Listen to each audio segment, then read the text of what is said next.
The conference room at Peterson and Associates felt smaller than usual. I sat across from my academic advisor, Dr. Helena Grant, watching her review my thesis proposal for the third time. Her reading glasses had slipped down her nose, and she kept pursing her lips. Never a good sign. Maya, she finally said, setting down the papers. This research is extraordinary. The economic modeling alone could revolutionize how we understand rural property development. But I already knew what was coming. The fieldwork budget is substantial. $70,000 for the Lake Region surveys, equipment, lodging. Your grant only covers half. I'll find the rest, I said quietly, though we both knew my options were limited. My phone buzzed. Dad. I silenced it. Dr. Grant leaned forward. You've been working on this for 3 years. The committee wants to approve it, but without funding. I understand. I'll figure something out. I left her office and checked my phone. 3 missed calls from Dad. 2 from my brother Derek. A text from Mom. Family meeting tonight. Important. Be there. I drove to my studio apartment, barely 400 square feet, and changed out of my thrift store blazer. In the mirror, I looked exactly like what my family always said I was going nowhere slowly. 28 years old, still in school, still broke, still chasing useless degrees while everyone else built real lives. My phone rang again. Dad. Maya, where are you? Heading home soon. What's this about? Just get here. 6 o'clock, don't be late like usual.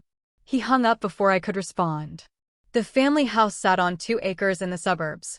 The same house where I'd grown up, where Derek had his own wing, while I shared a converted storage room with Mom's craft supplies. I parked my 12-year-old Honda behind Derek's new Tesla and Mom's Lexus. Inside, the dining room table was covered with papers. Derek stood at the head wearing expensive suit. Tie loosened like he'd just closed a major deal. Mom was pouring wine. Dad sat with his arms crossed, looking pleased with himself in that way. That usually meant someone else was about to get screwed. Finally, Derek said as I walked in. We've been waiting. I'm 10 minutes early. Let's just start. Dad gestured to an empty chair. Derek has news. My brother spread out a glossy folder. Inside were photos of a stunning lakefront property. Modern architecture, floor-to-ceiling windows, a private dock stretching into crystal blue water. Pine trees framed the property like a postcard. I found it, Derek announced. The perfect investment property. For bedrooms, 3,000 square feet, right on Mirror Lake. The development is new, only 40 properties total, ultra-exclusive. This is number 23. Mom clasped her hands together. It's beautiful, honey. How much? I asked. That's the thing. Derek's smile widened. It's a steal at $850,000. The developer is selling the last few units quickly, but I need to move fast. There's another buyer interested. I did the math in my head. Derek worked in finance, but he'd made some bad crypto investments last year. He didn't have that kind of liquidity. So, you need a loan? I said. Not exactly. Dad pulled out his checkbook. Your mother and I are investing in Derek's future. He's proven himself. Stable job, good instincts, ready for real assets. The room went silent except for the scratch of Dad's pen. Wait, I said slowly. How much are you giving him? $200,000, Dad said without looking up. Down payment and furnishing budget. Derek's mortgage will cover the rest. My throat tightened. $200,000. It's an investment, Mom said quickly. Derek will pay us back once the property appreciates. Real estate always does. I gripped the edge of my chair. That's my college fund. Dad finally looked up. That money was never specifically designated as yours, Maya. It was general family savings. You told me it was for my education for my PhD program. You said, and we've already paid for 7 years of college. Dad interrupted. 2 bachelor's degrees, now a master's program. And you want more. At some point, you need to enter the real world. I'm doing economic research. My thesis could what? Derek cut in. Get you another degree to hang on a wall. Meanwhile, I'm building actual wealth. This property will appreciate 20% in 5 years. That's real return on investment. Your education isn't an investment, Dad declared, signing the check with a flourish. It's a money pit. 7 years, Maya. You've been in school for 7 years, working part-time at a coffee shop, living in that depressing apartment. When does it end? When I finish my research. When I defend my dissertation. When? When you're 40 and still broke. Mom's voice was gentle, which somehow made it worse. Honey, we love you, but Derek is securing his future. This is what success looks like. Dad slid the check across the table to Derek. $200,000. My entire college fund. The money I'd been counting on to finish my fieldwork. To complete 3 years of research to finally prove that everything I'd sacrificed meant something. Derek picked up the check and actually kissed it. Thanks, Dad. You won't regret this. We know, Dad said. You've always been the smart one. I stood up. My hands were shaking, but I kept my voice level. When's closing? Friday, Derek said. Wanna come see it? Oh, wait. You probably have to work at the coffee shop. He smirked. Maybe I will come, I said quietly. Congratulations on your investment. I left before they could see my face. In my car, I sat in the darkness for 20 minutes. Then I opened my briefcase. The one nice thing I owned, a gift from Dr. Grant when I'd won a minor research award, and pulled out a manila folder. Inside were documents I'd been carrying for 3 years, property deeds, LLC formation papers, investment prospectuses, tax returns showing income my family knew nothing about. I'd started the coffee shop job when I was 22 during my first master's program, but I'd also started something else, a small property analysis consulting business. I'd help small investors understand rural markets, run economic models, assess development potential. I charged $500 per report. By 24, I was making $60,000 a year on top of my graduate stipends. I'd saved everything, lived in the cheapest apartments, drove the same old car, wore thrift store clothes. My family saw poverty. I saw capital accumulation. At 25, I'd bought my first property, a foreclosed cabin on Mirror Lake for $80,000. I'd renovated it myself. Over one summer, working 16-hour days, sold it for $210,000. At 26, I'd formed an LLC, Anderson Development Holdings. I'd bought 3 more lake properties, renovated, flipped, used the profits to buy land, then more land. Then I'd approached the county about developing a luxury lakefront community, Mirror Lake Development, 40 properties, ultra-exclusive. I'd spent 2 years getting permits, designing the community plan, working with architects and contractors. I'd kept my name off everything public-facing, operating through the LLC and a hired management company. The development had launched 6 months ago. 27 properties sold already, including number 23, to my brother, who had no idea he was buying from me. I looked at the closing documents in my lap. Derek's mortgage application, his earnest money payment, which had gone into my business account. The title company had scheduled closing for Friday at 2 p.m. My phone buzzed. A text from the title company. Closing confirmed for Anderson Development Holdings Unit 23. All documents ready for your signature as seller. I typed back, I'll be there. The rest of the week passed in a haze. I attended classes, worked on my thesis, pulled espresso shots at the coffee shop. Derek posted constantly on social media, photos of paint swatches, furniture catalogs, champagne glasses, clinking with his finance buddies who were so jealous of his lake house. Mom called Tuesday night. Maya, sweetie, we were too harsh at dinner. Why don't you come to Derek's closing? It'll be a family celebration. What time? I asked. 2 o'clock Friday. The title company is downtown. Fletcher and Associates. Derek's treating everyone to dinner after. I'll be there. I said. Really? Oh, honey, that's wonderful. It'll be good for you to see what financial success looks like. Maybe it'll inspire you. Thursday night, I met with my property manager, James Corian, a retired real estate developer who'd agreed to front Anderson Development Holdings in exchange for 10% equity. You sure about this? He asked, reviewing the closing schedule. Your brother's going to find out eventually. I know. And your parents gave him your college money. I know that, too. James shook his head. Hell of a way to teach a lesson. I'm not teaching anything, I said. I'm just closing a sale. You're the youngest property developer I've ever worked with. Maya, 28 years old. You own 40 lake properties worth $32 million total. Your family thinks you're broke. They think what they see. What happens after tomorrow? I closed my briefcase. I finished my PhD. The fieldwork is funded. Everything moves forward. And your family? I didn't answer. Friday morning, I dressed carefully. Black slacks from Goodwill, a white button-down shirt I'd had since undergrad. My thrift store blazer. I looked exactly like what I was supposed to be, a broke graduate student crashing her successful brother's big moment. The title company office was all glass and polished wood. I arrived at 1:45 p.m. The receptionist recognized me. Miss Anderson, conference room B, Mr. Corian, is already here. Thank you, Sophie.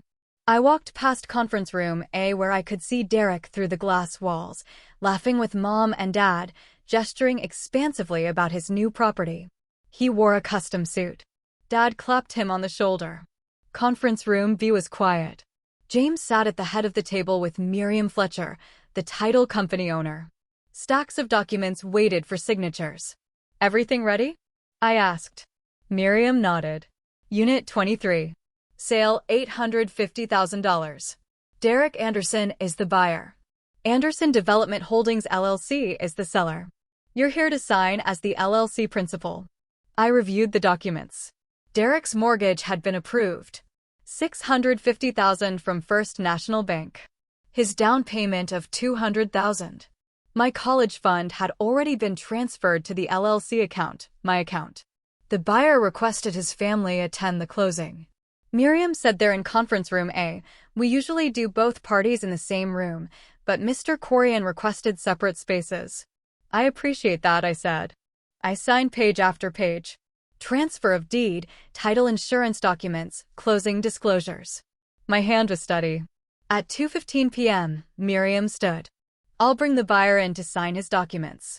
Then we'll do the formal handover. Actually, I said quietly. Could we do it differently? At 2:20 p.m., I walked into conference room A, carrying my briefcase. Derek looked up surprised. Maya, what are you doing here? Mom invited me. I sat down in an empty chair. Thought I'd see what success looks like. Dad frowned. This is a business meeting, Maya. We're about to close on Derek's property. I know. I set my briefcase on the table, but didn't open it. Congratulations, Derek. Mirror Lake is beautiful. It really is, he said, his smile returning. You should see the view. Maybe once I'm settled, you can visit if you're not too busy with school. Mom patted my hand. It's good you came, sweetie. This is what happens when you make smart financial choices. The door opened. Miriam entered with James and another woman I didn't recognize. Sharon Kemp, the closing attorney. Good afternoon, everyone. Miriam said, we're ready to proceed with the closing for Mirror Lake Development Unit 23. Mr. Derek Anderson is purchasing from Anderson Development Holdings LLC. Derek reached for his pen eager. Before we begin, Sharon said, I need to verify all parties. Mr. Derek Anderson, you're the buyer. That's right. Mr. Thomas Anderson and Mrs. Patricia Anderson, you're attending as family supporting our son. Dad said proudly. And Miss Maya Anderson, Sharon looked at me. You're here as a... I opened my briefcase, pulled out my LLC documents, the property portfolio, 3 years of development records. I'm here as the seller, I said quietly. The room went silent. Derek laughed. What? No, the seller is some development company. Anderson Development Holdings. That's correct, I said. Anderson Development Holdings LLC. I'm the principal owner and operator. I slid the documents across the table. Derek stared at them like they were written in another language. This doesn't make sense, he said. You're broke. You work at a coffee shop. I work at a coffee shop. 15 hours a week. I corrected. I also run a property development company. I have for 3 years. Dad grabbed the documents. His face went red as he scanned the pages. This is impossible. You don't have this kind of money. I didn't. I earned it. I bought my first property when I was 25. Renovated and flipped it. Used the profits to buy more. Then I bought 40 acres of lakefront land and developed Mirror Lake. Mom's hand was over her mouth. 40 acres, 40 properties. I said, Derek's lake house is number 23. I've sold 27 total. 13 are still available. Miriam cleared her throat. If I may, everything Miss Anderson is saying is verified.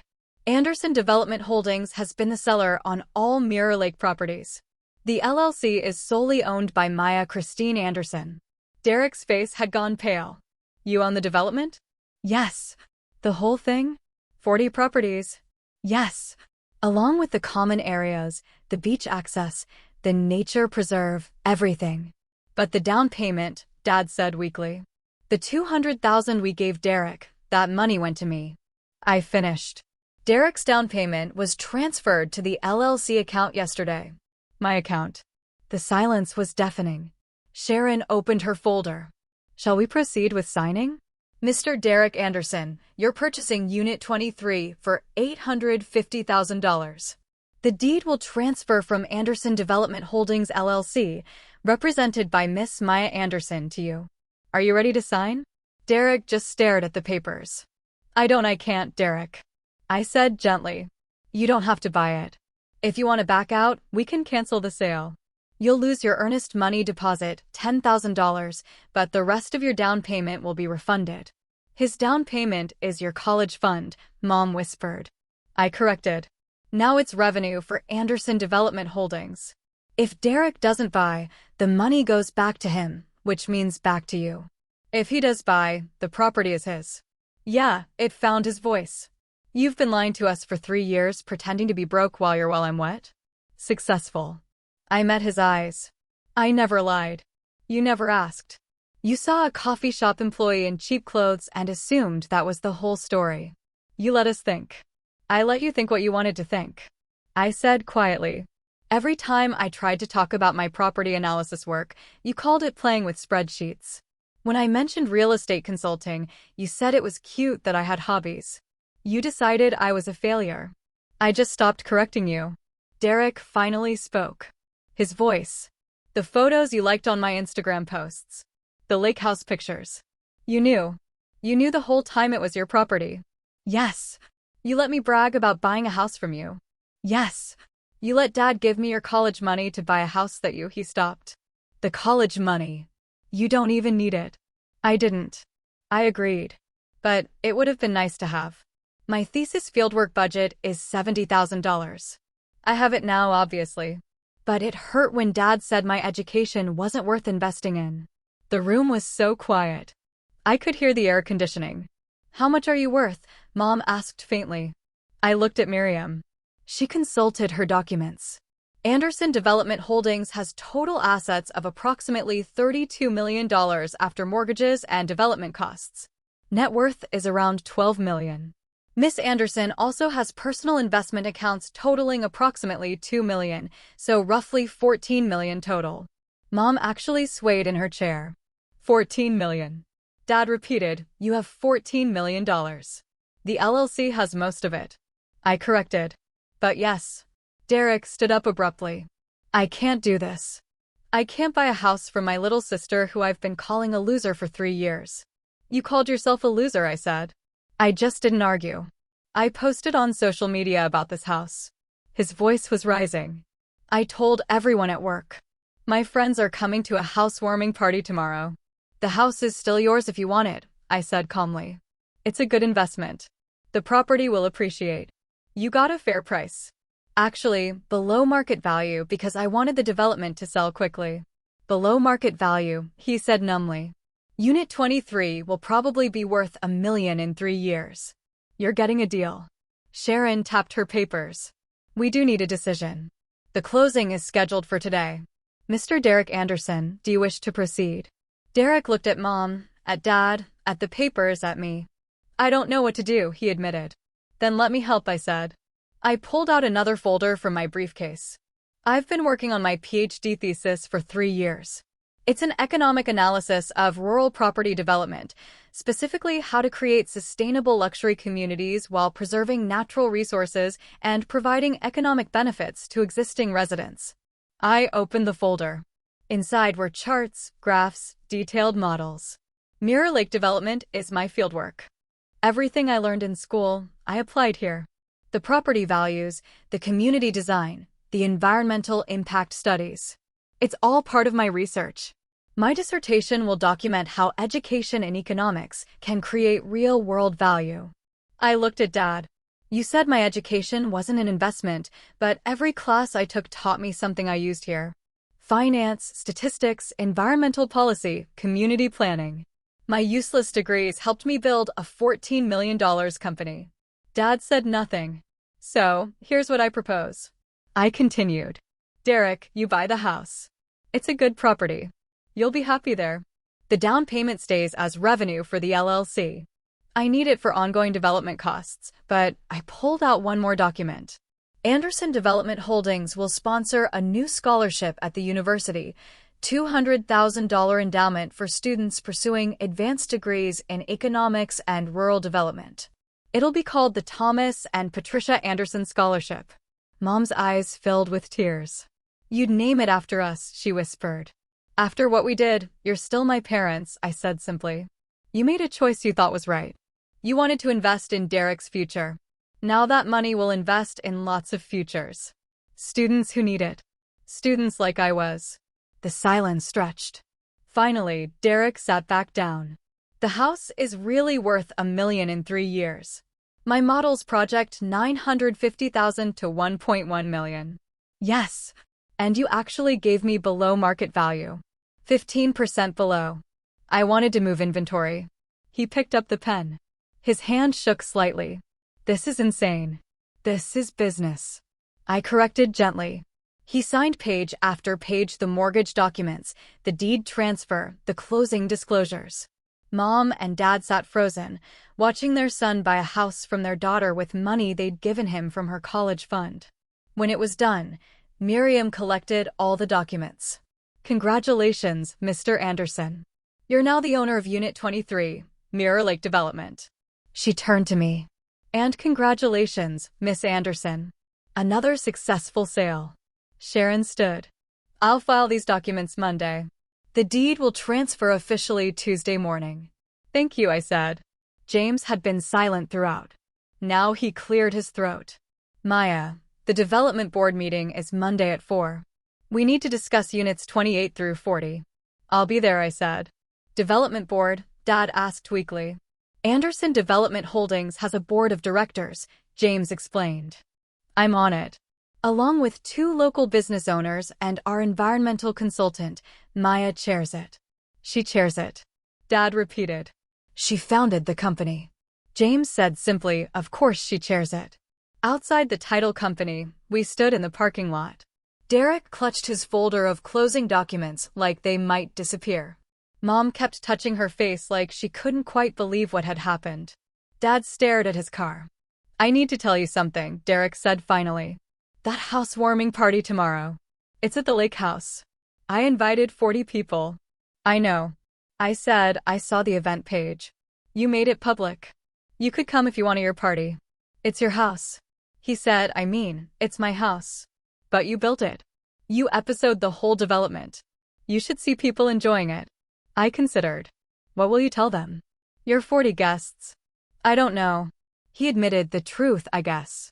That my little sister is secretly a real estate mogul and I'm an idiot. You're not an idiot. You bought a good property. I bought a house from my own sister with her college money, he said. That's pretty idiotic. Mom finally spoke. Maya, why did you do it this way? Why not just tell us? Would you have believed me? I asked quietly. She opened her mouth, closed it. If I'd told you 3 years ago that I was buying lake property, you would have said I was being foolish. If I'd said I was developing 40 luxury homes, you would have told me to focus on my degree. You saw what you wanted to see. But we're your family, she said. We should have known. You knew what I showed you. I showed you a struggling graduate student because it was easier than constantly defending my choices. Dad had been silent. Now he looked at me with an expression I'd never seen before. I told you your education wasn't an investment, he said slowly. And you proved me wrong in the most spectacular way possible. I didn't do it to prove anything. I said I did it because I saw an opportunity. The research, the education, the practical work, it all fit together. Mirror Lake exists because I spent 7 years learning how to build it. $14 million, he said again, like he still couldn't process it. Most of it is on paper. Property equity. The LLC has operating capital, but I still live in a studio apartment and drive a 12-year-old Honda. I'm still in school. That hasn't changed. Everything's changed, Mom said. Not for me. I shifted my briefcase to my other hand. I have class Monday morning. Econometrics. Then the development board meeting. Then I'm working the closing shift at the coffee shop. You're still working at the coffee shop. Derek sounded incredulous. I like it. Good coffee. Nice coworkers, flexible schedule, plus the employee discount saves me about $40 a month. He started laughing. It was half hysterical. You're a multimillionaire worried about $40 in coffee savings. That's how you build wealth, I said. Small choices compounded over time. The laughter faded. We stood in the parking lot as the sun started to set. Family, but strangers in a way we'd never been before. The scholarship, Mom said finally. You really want to name it after us? Yes. Why? I thought about how to answer because you raised me. You gave me a home, food, education through undergrad. You're not perfect, but neither am I. And because I want students to see that families make mistakes, but that doesn't have to define everything. She was crying now. Dad put his arm around her. We're sorry, he said. It sounded like the words hurt. We should have believed in you. You believe in what you understand. I said, you understood Derek's path. Traditional career, traditional success markers. You didn't understand mine. That's not malicious. It's just different perspectives. $14 million different, Derek muttered. My phone buzzed. A text from Dr. Grant. Committee approved your thesis proposal. Can you start fieldwork next month? I smiled. I need to go. I have to call my advisor. About what? Mom asked. My dissertation just got approved. The fieldwork starts next month. Interviewing residents near Mirror Lake about economic impact, environmental changes, community development. My research has funding now. From the college fund, Dad said quietly. From Derek's down payment, I corrected, which, yes, was originally the college fund, but money is just money. It flows where it's needed. I walked toward my old Honda. Behind me, I heard Derek say, she drives a 12-year-old car. She has $14 million, and she drives a 12-year-old car. She always was strange, Dad said. But there was something different in his voice. Maybe respect, maybe confusion, maybe both. I got in my car and checked my phone. Another text this time from James. Unit 28 showing tomorrow at 10 a.m. Buyers are serious. I typed back, I'll prepare the paperwork. Through the windshield, I watched my family standing together in the parking lot. Derek still held his closing documents. Mom leaned against Dad. They looked small somehow and lost. I could have told them everything years ago. Could have shared my success, brought them into my business, made them proud earlier, but this way they learned what I'd learned. That success isn't always loud. That wealth isn't always visible. That education has value, even when that value isn't immediately obvious, and that sometimes the person you underestimate is exactly the person you should have been watching. I started the engine and drove away from Fletcher and Associates, leaving my family to process their new reality. Monday, I'd attend the development board meeting. Tuesday, Derek's deed would officially transfer. Next month, I'd begin my dissertation fieldwork. Everything was proceeding exactly according to plan. My plan, the one I'd been building for 3 years, while my family thought I was just a poor graduate student going nowhere slowly. I smiled and turned up the radio. Tomorrow, Derek would host his housewarming party at Unit 23. 40 guests would celebrate his lake house purchase, his smart investment, his bright future, and I'd be there probably in the same thrift store blazer. Probably still looking like I couldn't afford the down payment on a bicycle. Probably still invisible. Exactly the way I liked it.